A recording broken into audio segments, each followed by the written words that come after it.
Hi everyone, my name is Virnik. I'm from MDATP at Microsoft, and I would like to talk to you about the big gigantic screen and all the tablets in the challenge, and show you a little bit about some very interesting concepts of how to deal with challenges through the camera and with machine learning and what we can do with that.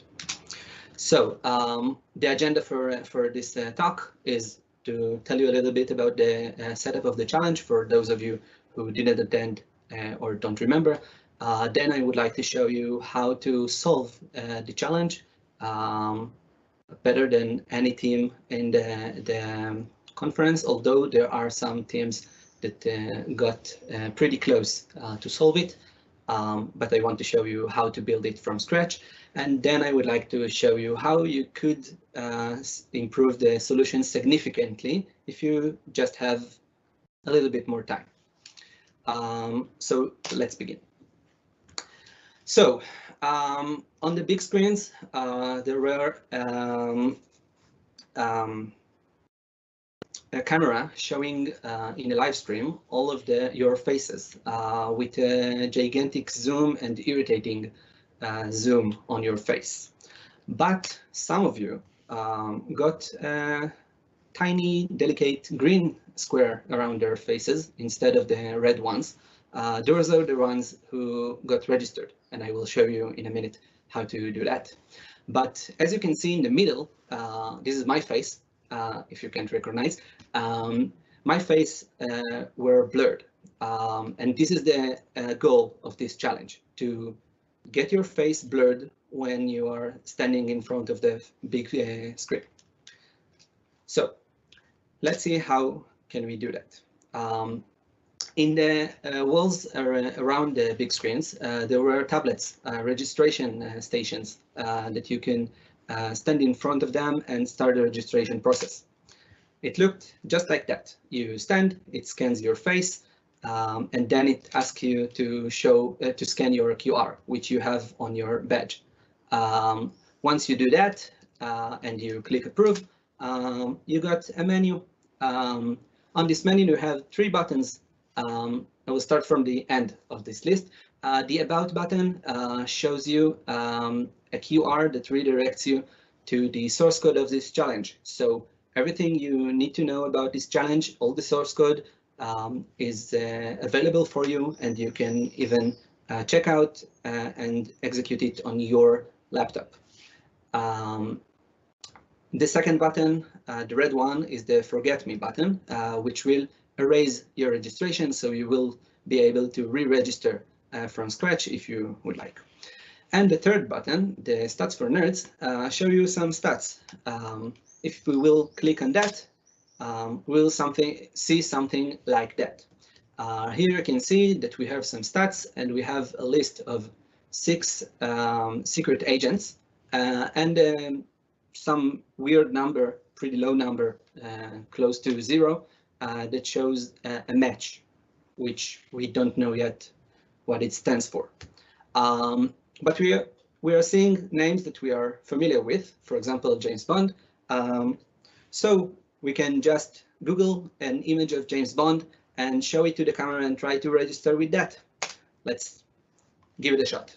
So once we calibrate the brightness of the screen, we can show the image of James Bond and a QR and scan it and make a successful registration. But then we click on the Stats for Nerds and get the awful results of completely absolute 0, which is pretty weird because we expect to have some scores, but we got 0. When we registered with our own face, we got even better. So we need to understand how these numbers are calculated. So let's check out the code and dive into the source code. In the source code, you can find a function called calcMatch, gets 2 arguments. The first one is a list of descriptors, which we don't know exactly what it is right now, I will explain later. But for now, all you need to know is that each descriptor describing an image of your face. So we have a list of images of your face, and we have a descriptor of the secret agent, which we have 6 different secret agents hard-coded in the code. Then it calculates the match. Let's see how it does that. So on the right side of the screen, you can see all the descriptors represented in two-dimensional space, although they are much higher dimensional. And down there we have the secret agent. I hope you can recognize that one. So let's see the code. The first part is that we are taking the first descriptor in the list, which in this case is the green one, and the secret agent that we have, and we are calculating the Euclidean distance between those two. Then we're going to calculate exactly the same, but instead of the first descriptor, we will use the last descriptor. So we are calculating the distance between the last descriptor we have to the secret agent. This is the blue distance in this visualization. Then we are taking those two distances and calculate the difference between them and normalize them as a percentile out of the orange arrow. Here we can see two things that are really important. The first one is that we can understand now why the registration with the image of James Bond got completely 0, because we were registered with a static image which didn't change during the registration. So we only have single descriptor, and if we only have single descriptor, the first descriptor is the last descriptor. Then it means that the distance 1 is equal to distance 2, and then diff is 0. Then we have a completely 0 to any of the secret agents. The second thing that I want you to see here is that if we want to raise the match we have to the secret agent, we have two options to do, and of course we can combine them together. The first one is that if we will take the first distance, the blue arrow, sorry, the orange arrow, and get it even larger, which means that our first face will be further from the secret agent as much as possible, then we will have a higher score. The same goes to the last description, but on the opposite direction. So if we will get, the closer we will get the last descriptor we have to the secret agent, the higher the score will be. So we would like to make the progress from the first descriptor to the last one as much as possible to do toward the secret agent. But where are those descriptors coming from? So in the registration page, there is a state machine, a state machine that has some steps. Here I'm showing you only a few of them. We are beginning with an idle state, and then the lower part of the code. Once we have a face in front of the camera, if we are in idle state, first thing it changes the state to scan face state, which is the one that you see once you have the green bar going and scanning your face. And we are saving in a variable called face the descriptors as a list with single descriptor, the descriptor of the face we have in this moment, in the moment we saw the first face in front of the camera. Next, when we have more faces in front of the camera, we are checking the distance between the current descriptor of the face in front of the camera to the descriptor saved in the face variable, which initially has only single descriptor. And then we are checking if this distance is larger than 0.4, then we drop the face and go back to idle state, which means we are resetting the registration process. So in order to make a successful registration, we have to maintain each face in front of the camera to be close enough to the descriptors we already have. We can't make a too large jump without smoothing the way through that.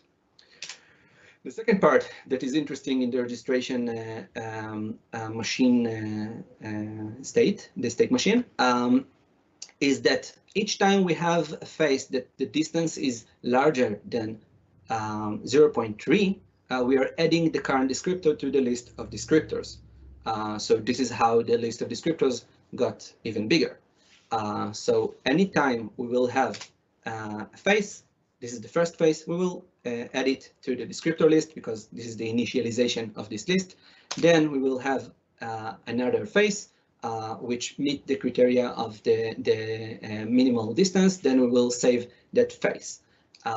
Next, assume that we have some faces that are too close to one of the faces we already have in the list. Then it will be ignored. It won't disconnect us or something like that, but it won't be saved in the list of descriptors. But if you will have another one that is exactly between the 0.3 to 0.4, we will save it. And in this example, we have another one, the fourth one, which is pretty distant from the green one. We couldn't make the jump from the green one to the orange one in one image, but we could ease the way using different faces along the way. Let's start with a plan and try to get higher score. So if we will create a sequence of images that meet all the criteria that we know so far, we probably will have higher score. And the criteria are that we want the first descriptor to be as far as possible from a secret agent. We need to select one that we want to use. And the last descriptor should be as close as possible to the secret agent. The closer it will be and the farther the first one will be, the higher the match that we will get. But in the registration process, we have to maintain that the maximum distance that we have from each face to all the saved descriptor is less than 0.4. And in order to save something, we need it to be larger than 0.3. So, for example, if we want to make a sequence of those images and to ease the way from one image to another, we can use face shifting apps that are very common in the app stores, and many of you tried to use them in order to change their own face to James Bond face. So if we will hold our phone in front of the registration tablet and show it a QR and do a successful registration, it will look something like that. So you can see in the background that we have the image of James Bond and the QR, but you can see here that it didn't do what we expect.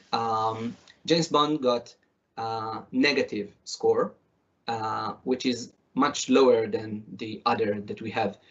So it gets us closer, for example, to number 6 than James Bond, which means we did something wrong. So if we're not, if we can't understand what happened, the thing that we need to do is, of course, to debug it. So check out the code, pip install all the packages, and execute. Placing a breakpoint in the source code, and then you can see that after you're agreed to the registration, you can see down there the distance 2, which is the last image we have of James Bond to the secret agent, got 0.39, which is pretty high. It's even higher than our own face. So my own face got, in this case, closer to the target than the James Bond face. Weird. We didn't expect that. So what we know so far. We know that we are not exactly sure how the secret agents looks like because they're not look at James Bond at all.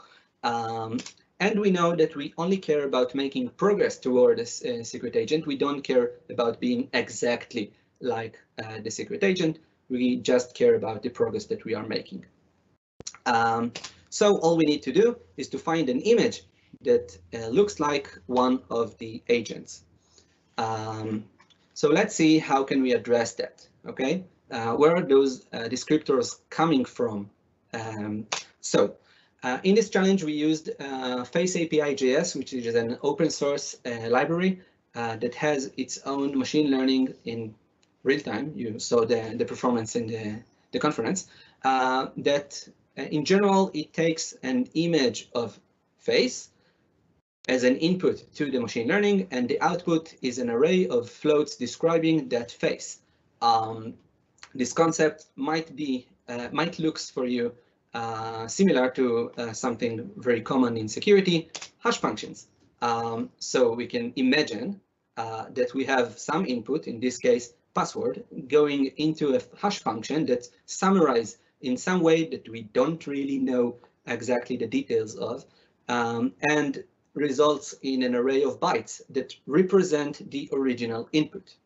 In our case, we know that we want to get some specific descriptor that we know.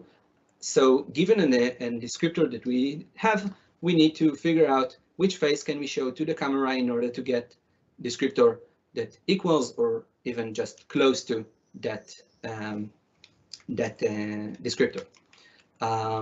So let's see which attacks we have on hash functions that we can apply the concepts of them in this challenge.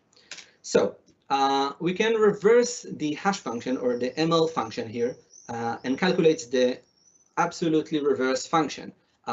It's pretty hard, and I'm not sure it's feasible during the short time of the conference, but it's an option. The second option that we have is to brute force on inputs, different inputs, just to try to generate images that after applying the ML function, we will have a descriptor that is closer to what we need. So this is another option we have. And the third option I want to show to you is the kind of similar to dictionary attack. Dictionary attack is when we have a hash of a password, and then we check against database of common passwords and try to figure out if it's some common password that were used. Or in our case, we can take database of common faces that represent faces of many different kinds and try to find in this database something that is closer to one of the secret agent descriptors.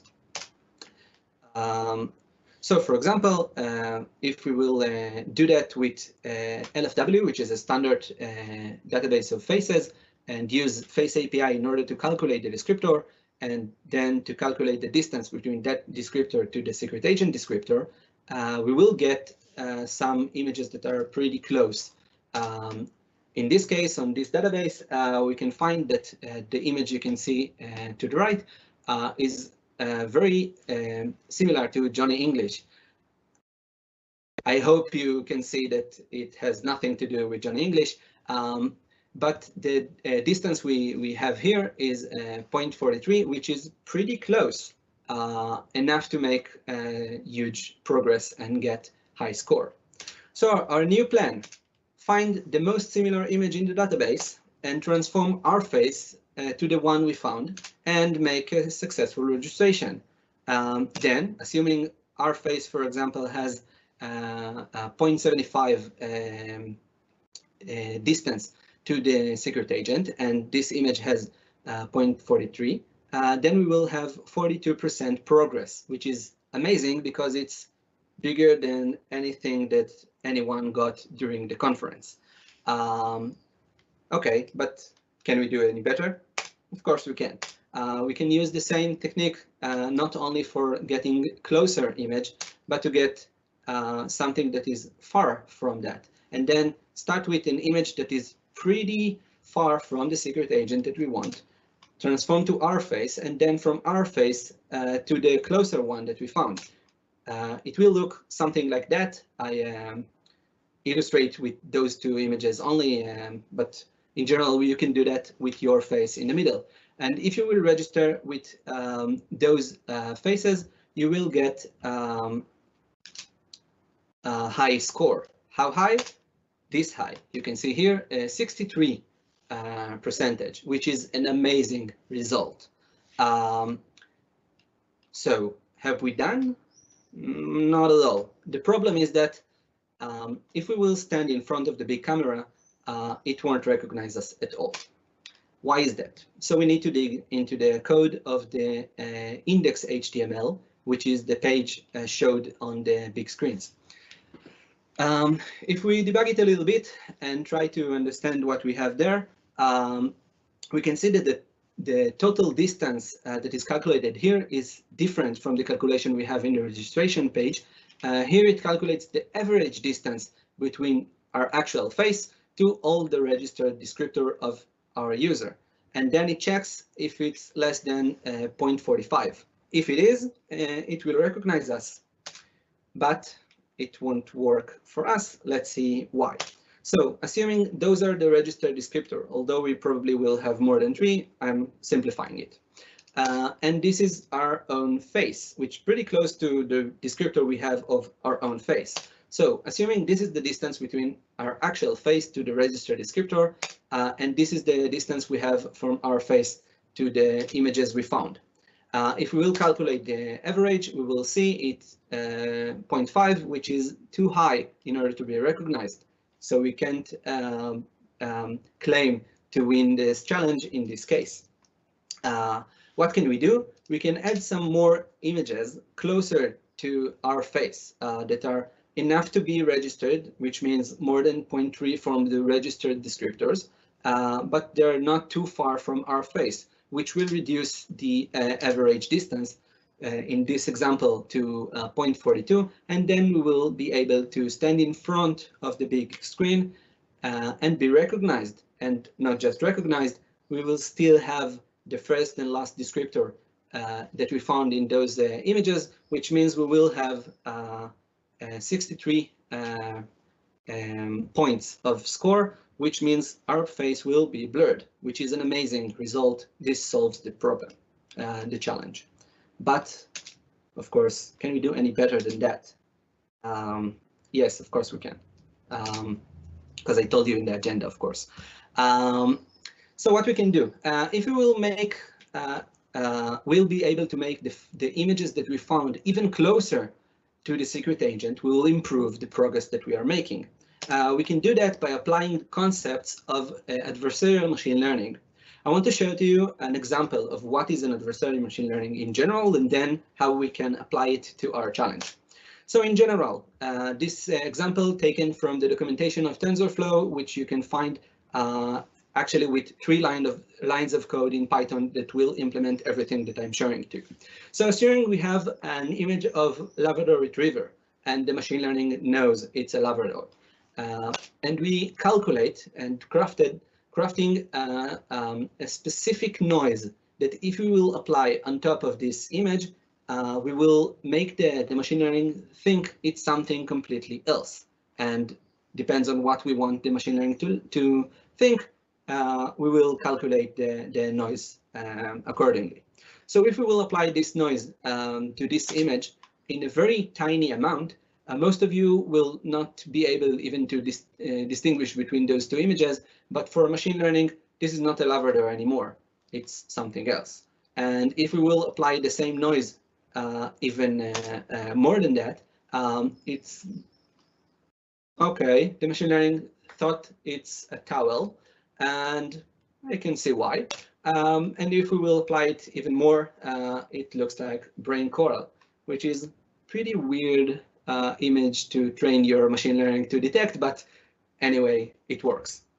The problem is that we can't apply this method to our case because the noise here is made of many tiny pixels, and because the challenge is only the only attack vector that you have is through the camera, then you can't send something so precise in order to manipulate the machine learning and fool it. What you can do is add some blurry noise on top of the image that you have. And in this case, I can show you brute force that tries random noises on top of the image and checks the distance to the secret agent. And every time we make any progress and make something that is closer to the that secret agent, we save that noise and add another random noise on top of it. And for example, in this execution, we improved the 0.43 distance that we have in the original image to 0.3, which is huge improvement, because it takes us from 63 percentage of progress to 73 percentage of progress. And if we will apply the same method to the other image to get it farther from the secret agent, we will get to 80 and even 90% progress. And this method can be applied to fool any machine learning, as long as you are able to send input as much times as you wish and get the full output out of it. You don't even need the sources of this machine learning in order to apply this brute force. That's it. Thank you very much.